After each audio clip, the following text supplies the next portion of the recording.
बंदर का जिगरा दादा दादी की कहानी। एक नदी में एक मगरमच्छ रहता था। नदी के किनारे पर केले का पेड़ था। मगरमच्छ हमेशा केले की ओर ललचाकर देखता था, लेकिन वह तो पेड़ पर चढ़ के केले तोड़ नहीं सकता था, इसीलिए बेचारा कुछ कर नहीं पाता था।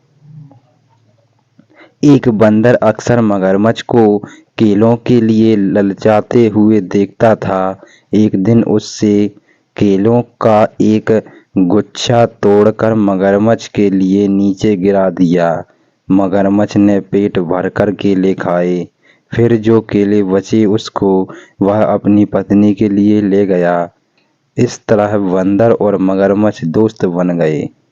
मगरमच्छ की पत्नी ने जब इतने बड़े बड़े और मीठे केले खाए तो मगरमच्छ से बोली, मैंने सुना है कि बंदरों का जिगरा बड़ा ही स्वादिष्ट होता है, और तुम बता रहे थे कि वह बंदर सिर्फ केले खाकर ही अपना पेट भरता है।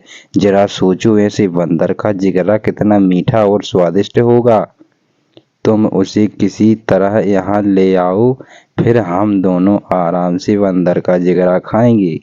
मगरमच्छ को लगा कि अपने दोस्त के साथ ऐसा करना ठीक नहीं है, लेकिन उसकी पत्नी ने उसे इतना लालच दिया कि वह भी ऐसा करने को तैयार हो गया। अगले दिन सुबह वह बंदर के पास आया और बोला, बंदर भैया, कल रात के केले खाने से मेरी पत्नी की तबीयत अचानक खराब हो गई। उसने पहली बार केले खाए थे ना, इसलिए भैया तुम तो रोज ही केले खाते हो, जरा चलकर देखो ना मेरी पत्नी को क्या हुआ है। बंदर ने सोचा कि दोस्त की मदद करनी चाहिए, इसलिए वह मगरमच्छ की पीठ पर बैठ गया।